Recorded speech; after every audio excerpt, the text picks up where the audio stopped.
What's happening, 30 International fans? This is Adi, and it's about to be a whirlwind of a week. I'm here to get you started on what looks like it will be the first of a couple of transfers as we look to the end of the window.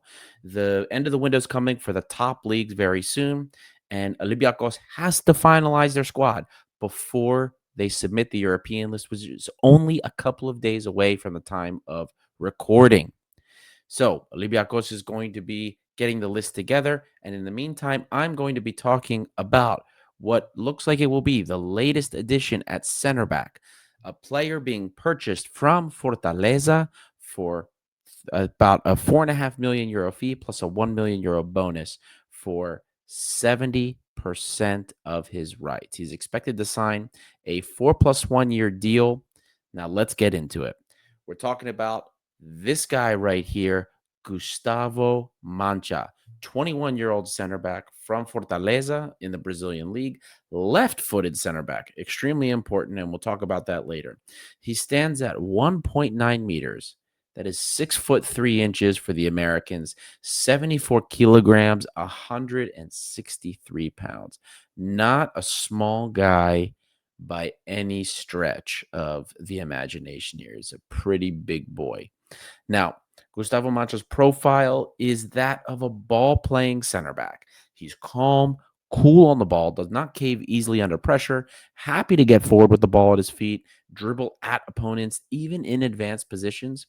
And while he's tall and without a very low center of gravity, he does have a remarkable amount of control with the ball at his feet. Likes to cut to his right when he's dribbling. And if he's in trouble, whether it's with the outside or the inside of his foot, he likes to tap it across the with his left foot, sometimes to even go right, or tapping it with the outside of his right foot. So that's the move you'll see him use more often than not. Faster and more agile than maybe somebody you would expect of his size.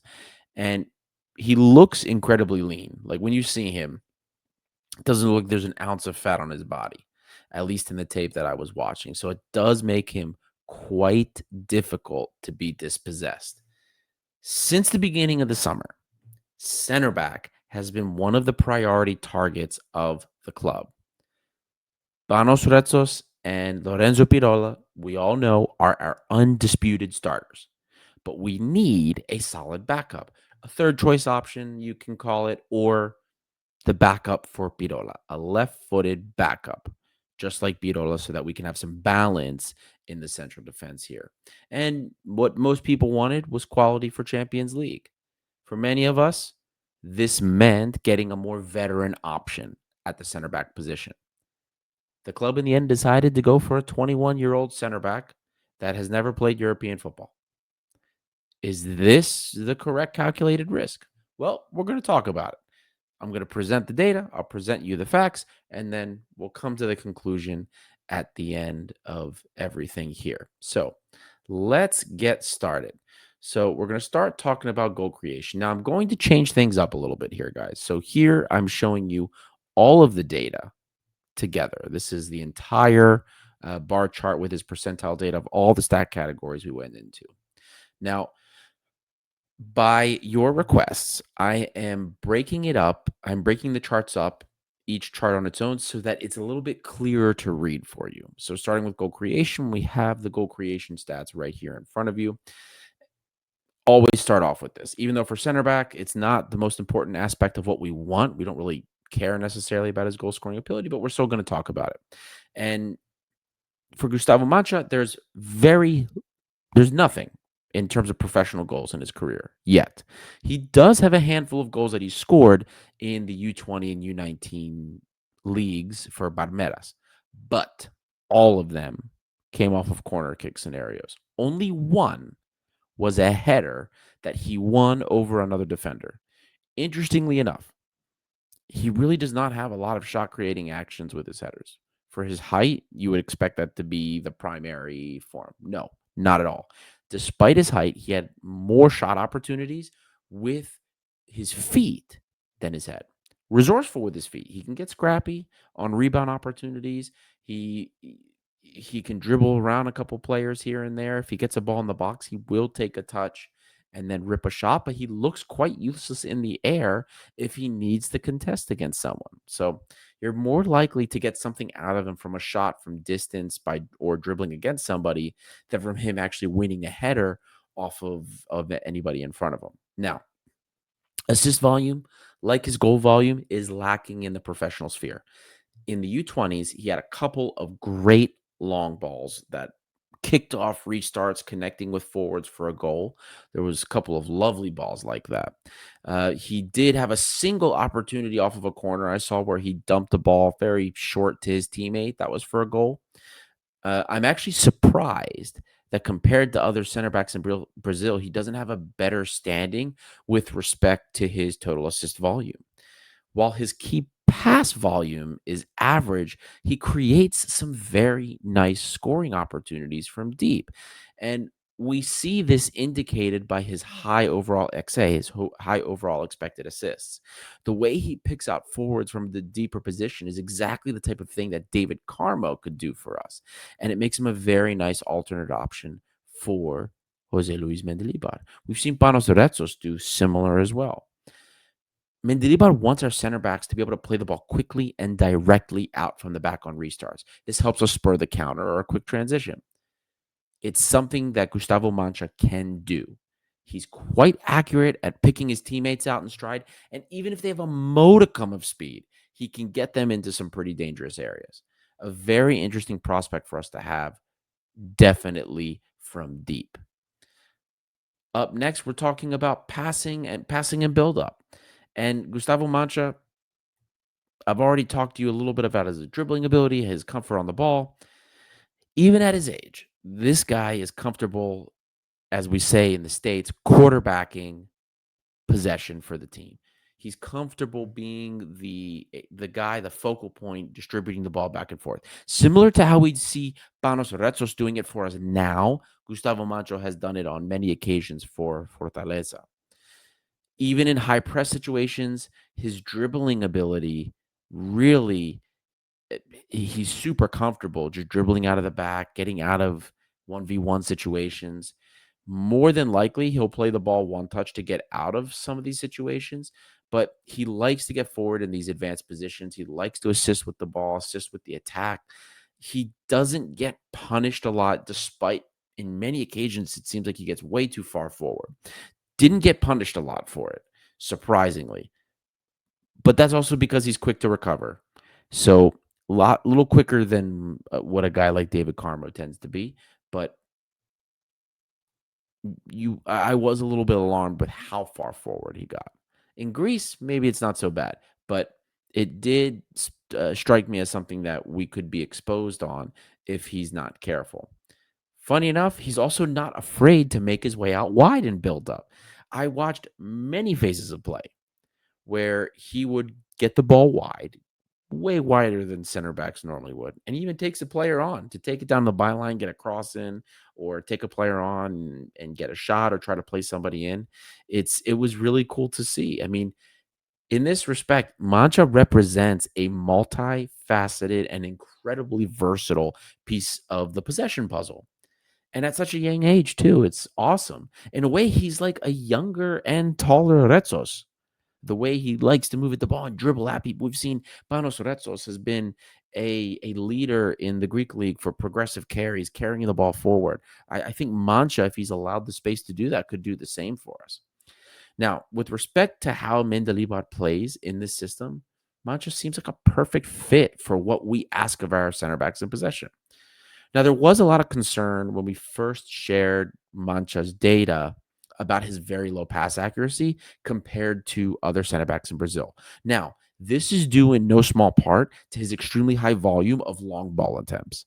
Since he isn't just passing the ball 5 meters away, which a lot of center backs will do, his larger volume of big passes means he's going to have more risky passes and therefore a lower probability of success. So it makes sense that he has a lower overall pass accuracy because he's a center back that has one among the highest attempts for long balls. That's passes over 15 meters. So this is something to keep in mind. His overall pass accuracy, the number value is 86%. So while that's low in comparison to other center backs, if we remove the long pass share of that portion, it significantly improves what his total pass accuracy is. So for those of you that might be worried about whether or not he's going to give the ball up cheaply in the back, just trying to make a simple pass, that's not the case. We're talking about a guy that takes a lot of risks, and that's why his pass accuracy is low, because he sends the ball long a lot. And when you send the ball long a lot, of course, you are less likely to complete those passes, and therefore your overall pass accuracy figure is lower. Context is extremely important in situations like these. This is why we talk about this stuff. Now, coming up next, we're talking about defensive traits. So, one of the most important aspects that we evaluate when looking at center backs is their actual defensive ability. Gustavo Mancha is an animal in close duels, closing players down. With his size and physicality, he's extremely difficult to deal with. He's also quite quick and agile for his size, which makes him hard to shake for a lot of these forwards. His positioning when challenging opponents is pretty solid, especially when he's gauging where they're going to run with the ball ahead of him. His fundamentals are good. The positioning of his feet when he makes a tackle, when he doesn't make the tackle, it's good. It's all there. He's very rarely caught out by poor body positioning or movement. For Fortaleza, he was usually like the stopper of the center back duo, we would say. So generally, he's the one that's more aggressive and running to the ball first when we're talking about the pair of center backs. His partner in the duo was usually the one staying back and covering the ground or covering the runner to make sure that he could clean up any messes that were let through there. Now, Fortaleza runs a 4-2-3-1 normally, pretty similar to us. So he should be comfortable running in space with the two double pivots that we have. So it shouldn't be too much of an adjustment for him. Only the scheme and the rigidity of the press and the structure of the team in that respect. So that's really the only difference that he should see when adjusting to Mendilibal, as we say. Now, his aggressive nature could play well with the high press, especially in Greece, but he does, again, sometimes get himself a bit too far forward. We talked about in the build-up aspect of this, he can get really far forward. On the defensive side of things, he's not afraid to run up and go after somebody that is especially between the defensive line and the midfield line. He's really not afraid to do that. In Greece, he might not get punished by good players and players that can play the ball between each other quickly. But in Champions League, he'll get punished. He's not great, really, also at reading plays, we can say. Like when we're talking about intercepting and seeing, anticipating where the ball's going to go, it's not something that is a great tool in his toolkit. He's amazing at closing players down. We've talked about this already, but when balls are being played by other players, there's just something off with his timing. He misjudges the ball and how it's going to be played to the opponent, or maybe he doesn't get the distance correctly. It's like he just isn't able to judge it properly, almost as if he probably needs like corrective eyewear, if that makes sense. Anyway, he's young. I think this can be corrected, especially next to somebody like Panos Rezos. I I hate to break this to you guys, but for a guy that stands 1.9 meters tall, 6'3", his aerial ability is pretty atrocious. I mean, his vertical doesn't look great, and his anticipation again. I mean, I went back years, even in the youth division, it's just not that good. He would win balls against people he was obviously taller than against, but anybody near his height, he struggled with. The vertical, I mean, it's hard to tell with the film because I don't get measurements of how high he jumps, but it doesn't look like he jumps very high at all. And there were jokes in Brazilian X that he can't even like jump over a stick. That's how bad his vertical ability was. On the offensive side of things, I kind of brought up how none of his shot opportunities and goals were off of those aerials that he won. And it's not much better defensively. I mean, he's aggressive in the defensive box when off a free kick, so he doesn't get beaten a lot because he's just so he's gets very handsy. He can push people around, so In that respect, he can have success. But if it comes to like an aerial duel and he's jumping against somebody, unless they're much shorter than he is, he's not likely to win it. It's just so weird. I've don't think I've seen a player so far since I've been doing this that is so tall and so physical, but then just can't jump. It's so weird.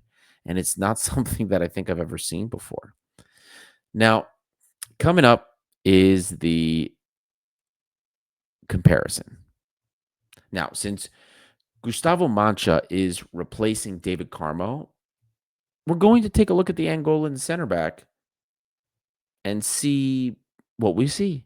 And first look here, a lot of similarities in terms of the radar plots. While Carmo has overall more volume in many respects, we have to remember that Carmo saw a lot more touches with Olympiacos because Olympiacos sees more possession than Fortaleza. In particular, our center backs get about 20% more action than center backs at Fortaleza. So a lot of these pure volume, the pure volume data points that you see, I expect that when Gustavo Mancha plays, he should see more of the ball. And therefore, the web should get just a little bit bigger. So when it comes to those pure volume things, the relative distance is not indicative of a major skill gap between him and Carmo. Where we do see a big difference, and you can see it on the chart there, is the defensive capabilities. David Carmo was a beast in the air, but he could get beat on the ground. He was slow and he couldn't turn very well. Fortunately for us, David Carmo was very smart in the conference league. He knew how to position himself. He knew how to kind of give himself some space between the player in front of him so that if they did get the ball and tried to go ahead, he bought himself a few steps. He was very smart and very capable with his positioning. That's why he was an elite level center back. That's why he even went to Porto for the money that they spent for him. It's because he has what it takes to be a top tier center back, other issues aside. Now, Mancha is a beast on the ground, faster than David Carmo, but he doesn't have a fraction of his ability in the air. Another thing that's pretty different is, and I don't have it reflected in this radar chart, is the fact that David Carmo is able to anticipate play better. David Carmo had higher interception count than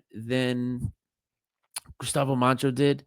And again, it's not that his was amazing either, but it was just like a step above. And at 26 years old, I think part of it is that David Carmo has more maturity than Gustavo Mancha does. And perhaps maybe that experience, even when he played for us, he was 25, 24 years old. That maturity probably helped give him a little bit more experience to be better about that anticipation and to understand and read the game better because he saw more, he experienced more. So maybe with that we see better from Mancha in that regard. But considering that David Garmo was a 10 million euro player for Forest and we're paying 4.5 plus a bonus for a 21-year-old, you would expect that there's going to be some rough edges that we need to smooth out here. It shouldn't be a surprise. That's the nature of the game for us for now. We have to find younger, raw talents and build them up ourselves. That's the only way. I mean, we have to make a player and then sell for profit. That is the business model now. And we've been seeing it now the last couple of seasons. And this means that you're going to have to take some risks on what skills a player is lacking versus what skills he has that you value. So considering we don't have a really big budget to buy these ready-made players that are between 10 to 20 or 20 to 30 million euros, we don't have the budget to buy that caliber of a defender. So we're going to have to do what we can to make that our own. That involves a little bit of risk here. Moving on to my verdict, after talking about the comparison to Gelson, the comparison to David Carmo, after talking about the various traits he has in different aspects of the game, what we expect to be our sixth signing of the summer, Gustavo Mancha, he has pros and cons. Now, the reason I keep saying our sixth signing is because our fifth signing has ended up being Mehdi Taremi. His scouting report is coming out soon. The time of recording, I'll probably have his out before the European registration deadline. So my goal is to get that to you guys as fast as possible. But regarding the verdict for Gustavo Mancha, I will start by saying that there's value to be had here. Everyone loves a ball playing center back with decent mobility. Mancha fits that bill. Unfortunately, the other thing that people love is a towering center back that can clear crosses and corner kicks, that can get up in the air on those set pieces. And unfortunately, he can't do that. He does not fit that bill. At 4.5 million plus bonus, it's expensive for a center back. I mean, the last time we spent this much and more, of course, on a center back, it didn't pan out very well for us. On the bright side, we're not purchasing a starter that is needed on day one. We have our starting center back pair, Pirola and Panos Arezos. Mancha will be a depth option to Lorenzo Pirola, since he is left-footed, of course. We'll be able to ease him in quite slowly. Maybe this means we can improve his anticipation, areability in less stressful environments or lower pressure situations.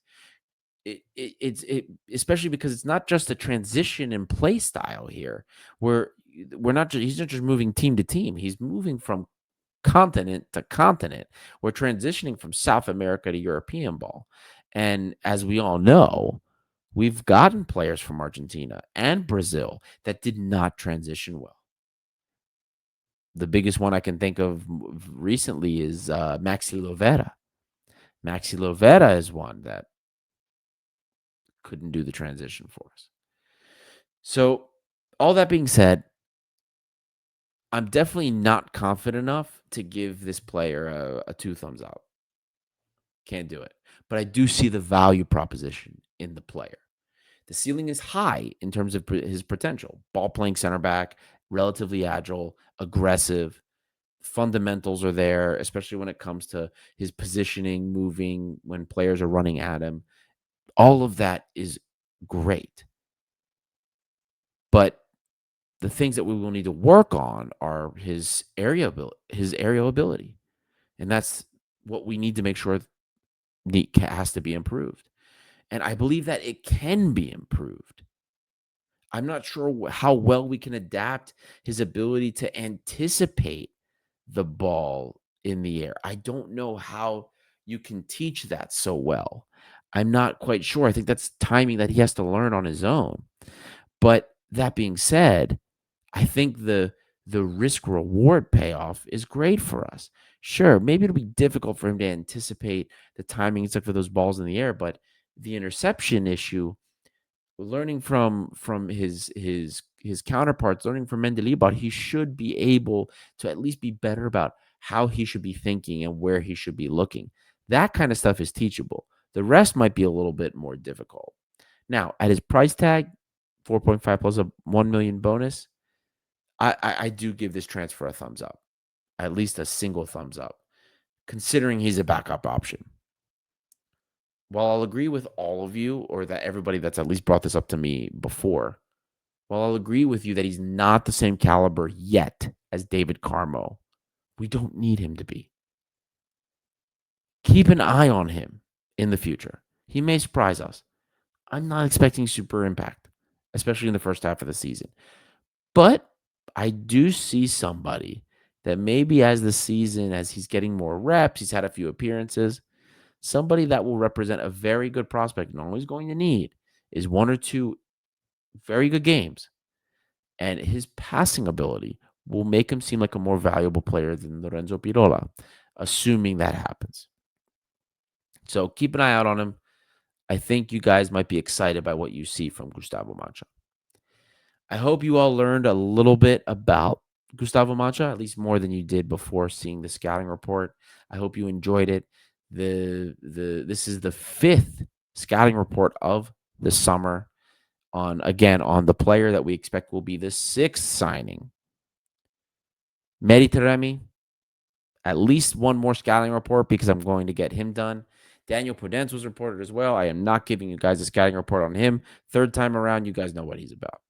So plenty more to come. Mehdi Taremi scouting report will be done within a day or so from the time of recording this. I hope you guys enjoyed the scouting report, and I will, of course, see everybody next time on the next live show or the next scouting report. Have a good one.